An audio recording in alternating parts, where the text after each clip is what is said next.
Platzi, educación profesional efectiva.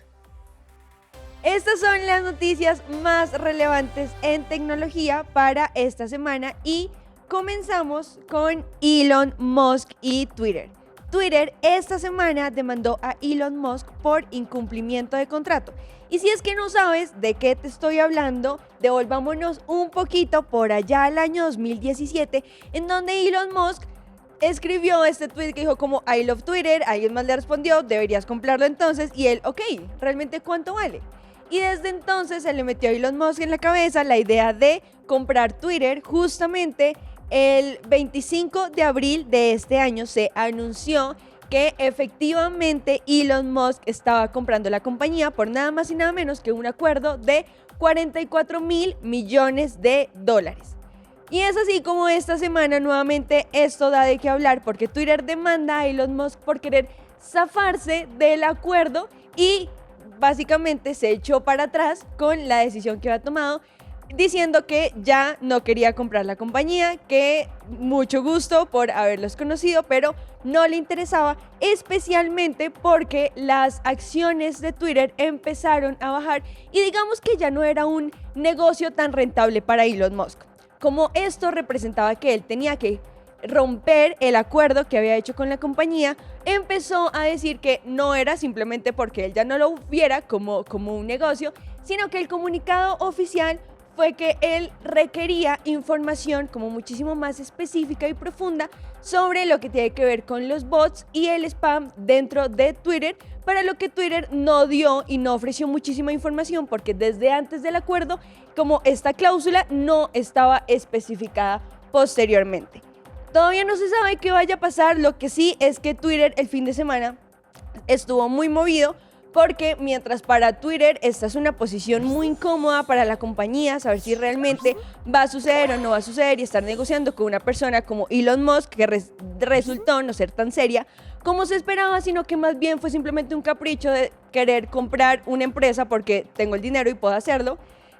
Musk sí se estuvo burlando por diferentes trinos, memes, respondiéndole a las personas que hablaban sobre la demanda, haciendo como que a él no le importa, no sabe lo que va a pasar, esperando para que lleguen a la corte, para lo que Twitter espera que ocurra en el mes de septiembre, porque el acuerdo de la compra está hasta el mes de octubre de este año. Y por su parte, los empleados de Twitter están viviendo en este momento cierta incertidumbre de no saber lo que va a pasar, para lo cual la compañía sacó un comunicado en el que esperó pues que básicamente los empleados se calmaran un poquito, que esperaran el desarrollo de la demanda para saber si finalmente la cosa, el negocio finalmente se cerraba o por el contrario no iba a ser más que un capricho de Elon Musk burlándose de la compañía y simplemente no siendo como una persona seria para cerrar el acuerdo. Eso fue lo que pasó esta semana alrededor de Twitter. La siguiente noticia, por supuesto, súper sonada, fueron las primeras imágenes que reveló el telescopio espacial de James Webb. Esto, digamos que fue una noticia muy importante porque es la primera vez que podemos tener imágenes en alta calidad de diferentes fenómenos en el espacio. Algunas de las imágenes que se revelaron se las muestro a continuación. Esta, por ejemplo, se llama la nebulosa de Carina, en donde se pueden ver nuevas estrellas en formación y estudiar el gas y el polvo que las formaron. También tenemos la nebulosa del Anillo del Sur, que es la que están viendo en este momento. Tenemos el quinteto de Stefan, que son un cúmulo de galaxias que muestran enormes ondas de choque y colas de marea. Y finalmente les muestro aquí un comparativo en donde el telescopio antecesor del James Webb, que es el telescopio Hubble, había tomado una imagen exactamente igual y creo que es obvia la diferencia entre la calidad que tuvimos hasta esta semana y la revelación que hizo, empezando por el presidente de Estados Unidos, Joe Biden, con esta nueva revelación y la tecnología con la que ahora podemos explorar muchísimo más en el espacio. Tenemos otro video en el que explicamos muchísimo más cómo funciona el telescopio, cómo envía y recibe datos, explicado por Freddy Vega. Así que después de este video puedes ir corriendo allá para no perderte absolutamente nada de esta noticia. Y continuamos con la noticia de Uber, y es que esta semana hubo una escandalosa filtración de documentos por parte de Uber a la opinión pública. Esto se denominó como los Uber Files porque no fue solamente que 124.000 archivos y documentos se filtraran, sino toda la información y toda la comunicación interna que tenían de la compañía. Algo que se pensaba que de pronto iba a ser simplemente revelar estrategias de expansiones de mercado o cómo Uber estaba llegando a diferentes partes, cuál iban a ser como las estrategias o las ideas que ellos iban a estar teniendo para el futuro, que era como lo que se esperaba, resultó ser algo mucho más inescrupuloso que los directivos de Uber estaban tramando.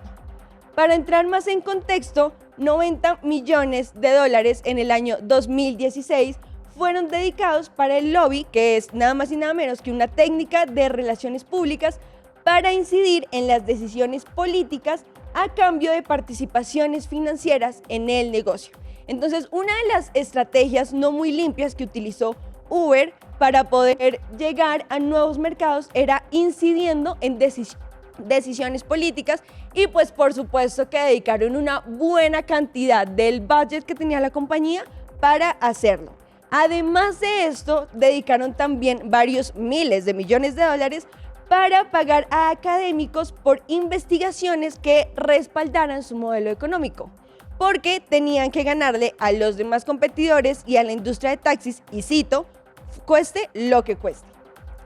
Además de esto, se revelaron conversaciones con diferentes personas, entre ellas Emmanuel Macron, el político, en donde decía que él podría reformar las leyes de su país a favor de la empresa de Uber, o por supuesto Neelie Kroes, que era una representante ante la Unión Europea, quien dijo que iba a presionar como por el ladito, como quien no quiere la cosa, ante la Unión Europea para lograr que Uber pudiera llegar a todos los países de esta zona geográfica. Entonces nos damos cuenta y empezamos a entender un poquito cuáles eran las reales razones por las que Uber estaba logrando una expansión geográfica muy grande y en un corto tiempo, y fue básicamente porque empezó a hablarle, a escribirle a las personas más poderosas del mundo para que a nivel legal pudieran tener ciertas excepciones a la regla con Uber y con la regulación que necesitaban en cada uno de esos países.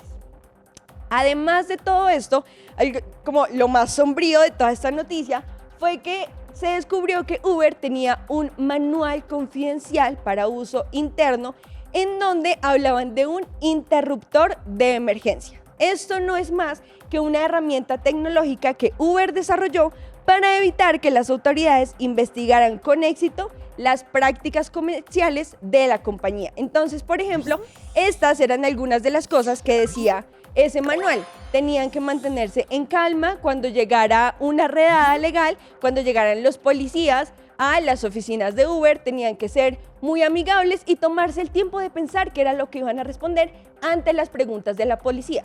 También nadie podía hablar o comunicarse con los reguladores y también tenían que mover a la policía o a los reguladores a una sala de juntas en donde no estaba permitido tener acceso a ningún tipo de información o documento que se utilizara internamente en Uber. Por supuesto, esto es solamente un extracto de la información que se encontró, pero básicamente con recurrente tiempo esto se va utilizando cada vez más. Algo que dice los Uber Files es, por ejemplo, el procedimiento fue: si tienes fuerzas del orden público, tratas de ganar tiempo saludándolos y llamando a San Francisco. ¿Por qué? Porque San Francisco era la única que podía, digamos que, hacer uso de este interruptor de emergencia, que básicamente en lo que consistía era en apagar desde San Francisco, desde las oficinas centrales de Uber, cualquier computador alrededor del mundo. Entonces, si resulta que la policía llegaba a las oficinas de Ámsterdam, como pasó en el 2015, simplemente mientras una persona estaba entreteniendo a los policías, otra persona estaba llamando al Departamento de Tecnología y Seguridad de San Francisco para que ellos, muy tranquilos, desactivaran los computadores de la oficina de Ámsterdam, y así simplemente los policías y los reguladores no podrían obtener acceso a ningún tipo de información. Incluso desarrollaron una tecnología que se llamó Casper, en donde los policías, cuando incautaban de pronto los computadores para analizarlos a profundidad y digamos que las habían sacado de las oficinas en donde tenían la información, desde San Francisco también se podía desvincular a la red y prácticamente que esos computadores quedaban inservibles. Entonces démonos cuenta un poquito cuáles habían sido las estrategias y la manipulación que venía utilizando Uber desde hace mucho tiempo atrás. Este es uno de los correos que se incautaron del entonces CEO de Uber, en donde simplemente enviaba un correo que decía: por favor opriman el kill switch o el instrumento de emergencia en este momento porque están intentando acceder a nuestra oficina de Ámsterdam. Y por si no fuera poco, con todas estas cosas que estaban haciendo para que la no los rastreara, además desarrollaron otra herramienta que en un principio estas herramientas eran desarrolladas para un buen propósito, pero que por debajo de cuerda los directivos de la empresa utilizaban para medios que no eran tan confiables. Por ejemplo, desarrollaron Grable, una herramienta para evitar que las autoridades detuvieran a los autos y potencialmente los incautaran y arrestaran a sus conductores. Y por último, desarrollaron también una tecnología que se llamaba geofacing, en donde se bloqueaba el uso normal de la aplicación cerca de las estaciones de policía y otros lugares donde las autoridades pudieran estar trabajando para que ni siquiera las autoridades pudieran acceder a Uber como simplemente usuarios. Entonces, esta fue una noticia muy sonada para lo que últimamente lo que dijo el CEO de Uber fue: no tenemos ni daremos excusas por el comportamiento pasado que claramente no está en línea con nuestros valores actuales. Digamos que esto no es decir que sí ni decir que no pasó, las evidencias están.